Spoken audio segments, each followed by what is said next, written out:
Welcome back, everybody. Today we're going over this pistol that you see in my hands right here. This is the Ruger LCP. This is absolutely not a new pistol. This one's been around for a while, but there's been a couple different iterations of it, and there's actually what people call a Gen 2 now. That's not what Ruger calls it, but this one here that I'm holding in my hand is still in current production, and basically that's the one we're going to be going over today. The reason is nowadays, with the new LCP2 out, this one's going for some pretty smoking prices. So I picked this one up here just recently and just want to go over the pistol as it is and see if it's still relevant for today's concealed carry or deep carry carrier, I guess we're going to say. So that's pretty much it. What we're going to do, again, go into the details, let the dogs check it out, make sure it's good to go. At the end, we'll give you sort of my opinion of it overall.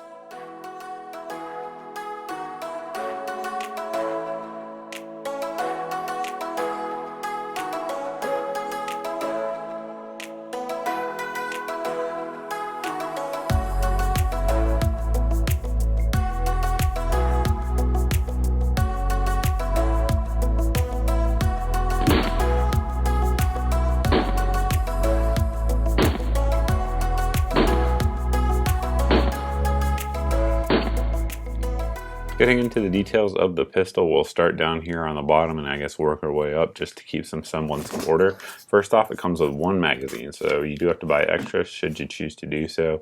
I have quite a few. I think I actually have, yep, I do. I have them right off here to the side because I am a fan of practicing with the guns that you carry. And having some extra mags is nice, but it does come with one. It also comes with this little finger extension, or it also comes with a flat base plate, so it's your choice there as the owner which one you want to use. On that note, I don't really notice a huge difference with either of them. I have relatively large hands, but some folks really do feel that there's a huge difference with the finger extension, so whichever you want to do, have at it. It does hold 6 rounds, like I said, plus you can roll with one in the chamber. For a total of 7 rounds of 380 ACP. It doesn't have a loaded chamber indicator per se to let you know it's loaded, but when it's loaded you can see the brass right here through the ejection port. So moving on up, you can see that we do have good texturing there on the grip, both on the left and right side as well as on the back here. And then on the front strap, you guys who watch the channel know I've said this a million times. I'm glad to see that they have some horizontal serrations there. If you're not going to checker it, put some horizontal serrations there, because when you're gripping it, the gun's moving like this in your hand. A lot of companies do vertical ones that make absolutely no sense. So good on Ruger for doing that. We have our magazine release here on the left side. It is not ambidextrous, so if you're a lefty, you're just going to have to work it with your finger. So that's how it is. Moving up forward there, it's kind of slimmed down there in the frame, as you guys can see. Once you get away from that checkering, that's to kind of allow your thumb up in there. We have our slide lock here, which you can use to lock the slide rear if you have malfunction and need to strip and rip the mag, let's say. However, it's hard to do. You know, it's not easy, but it is a concealed carry gun, so the controls being minimized, in my opinion, is a good thing. But you know, everything comes at a cost, so you just have to realize that you can use it as a slide release. Again, it's just a little bit hard to do so, as you guys can see here. So I do recommend just running the slide when you load it, using the serrations here on the actual slide itself. So moving forward, the trigger. This is a huge point. So I had one of these many years ago, and really the reason I sold it was because it had the old style trigger on there, which was just atrocious. The newer ones, and we'll put a sort of a year range down below so you guys can see, but I think these came out in 2008, and I picked one up right away, and the trigger was just atrocious. I mean, atrocious. This trigger's not great, but it's not as bad as those old ones were, so making sure it's clear. Of course, we have a double action trigger, so we do have a hammer here that's sort of bobbed into the back there of the slide and frame, but pulling it, we have a little bit of slop, and then pull, and it breaks. Now this trigger travel is much shorter than the original ones. And the reset here, as you can see, it's almost like a false reset. So you get one reset first, and then you have to go all the way out. So if you try to pull here, it's not gonna work. You have to come all the way out to that second click. Make sure you do the full stroke there. So mine here breaks right at 9 pounds. And again, this trigger compared to the original ones is way better. This one again breaks right around 9 pounds. My original one was like 13 or 14 pounds on my scale, and it was a beast to try to hit anything with. We have our takedown pin right here, which we'll get to here in just a second. And moving on to the slide, we have a blued slide. It's a one-piece steel slide there. You can see there it's blued, so you're going to have some finish wear. That's just part of the deal. And one of the big improvements on the current generation here of the original LCPs is the sights. So again, with the original one that I purchased many years ago, the trigger was atrocious and the sights were almost non-existent. They raised them up a good bit here, and while they're not exceptional sights that you're going to win an IDPA match with compared to the originals, they're extremely better, and they are usable. In fact, you absolutely can use them to get on target, and I found that this current version of the LCP, again, much easier than the one that first came out. And I know a lot of folks like the LCP2 as well, but this one here, at least from what I've seen, is still getting it done out there in terms of the concealed carry pistol. So we'll break it down here coming up next. To field strip the pistol, you just need to remove this pin right here, and that pin is up underneath the barrel lug. So in my opinion, you want to sort of pull it back just a touch to take the tension off. You don't have to, but I think it's probably just a little bit better overall for the life cycle of the pistol. Remove the pin, and it should come right out just like so. You'll see there's not a ton going on inside that slide, and simplicity in this case, in my opinion, is a good thing. So I removed the guide rod. It is a metal guide rod, and it does have a dual spring. So you guys can see there it has one inside, and then that fits inside the outer recoil spring. Take our barrel out. See that barrel right there? It's kind of an interesting design. It's got that little bell out there on the end. My guess is that that's to, number one, decrease weight. This pistol is extremely light. I think it's like 9.5 ounces on my scale. But then that extended part there at the end is nice because that'll lock up consistently here at the end of the slide and result in decent accuracy, again, for this type of pistol. So you can see there, very simple parts overall. The inside barrel, or rather the barrel itself, is blued as well, just like the slide. And you guys can see reassembly is not all that tough either. We're just going to put our guide rod back in place and then right at home there on the slide. Sometimes, for whatever reason, it wants to hang up a little bit. Just kind of mess with that. There we go. Now we're going to put that pin back in. You guys can see that little sort of piece of wire there. What you need to do is push that down with the pin and push it in. Again, sort of wiggling that slide back a little bit helps. Quick function check, and everything works as it should. Now we're going to cover one of the most important parts of this pistol, in my opinion, and that is the size. So this pistol size makes it ideal for deep concealment type carry, something that up until the early 2000s, well, basically really when this one came out, was dominated by the Smith & Wesson J-Frame that you guys see here.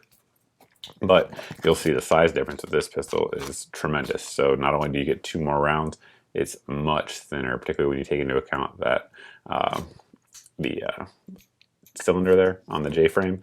And then, I mean, it's just smaller in every dimension, as you guys can see. Plus, again, it carries 7 rounds of 380 versus 5 rounds there of 38 Special. Another gun that's very popular out there on the concealed carry market right now is the Glock 42 chambered in 380. Nice small pistol. It's a very good pistol overall. However, what you're going to find here is with the LCP, it is also much smaller, again, pretty much in every way. So you can see the dimensions there, sort of how they stack up versus the Glock 42. And then also, sort of probably the biggest competitor for the LCP, I would say, is this Smith & Wesson Bodyguard 380. You guys can see here, this is about the closest one in terms of size of the 380 competitors out there.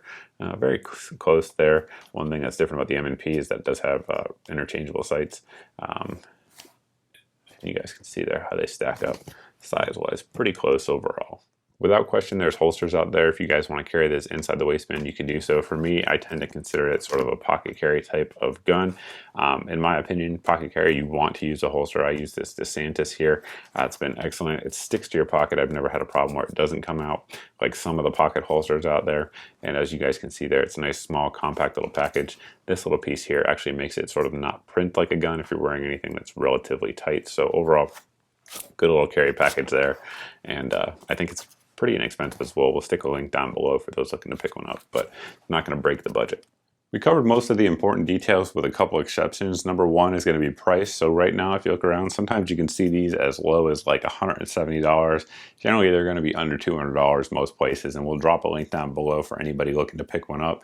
Additionally, we want to cover reliability. So when these first came out, that was really the selling point of these. A lot of you guys here came into the gun world, and especially the concealed carry world, after 2008, and this thing made a huge splash on the scene. Like I said, I picked one up and was very unimpressed with the actual shootability of it. However, that pistol never had a malfunction ever, and this one didn't either. This one right now has about 400 rounds on it, and again, zero malfunctions, whether they be hollow point. I think we ran some XTP Fiocchi through there, some Freedom Munitions hollow points, as well as Freedom Munitions 100 grain standard FMJ loads. It's never had a single issue out of any of the mags with any of the ammo we put through it. It just seems to work, which is obviously extraordinarily important with a compact concealed carry pistol, because generally speaking, the smaller you make pistols, the harder it is for the companies that make them to make them reliable, right?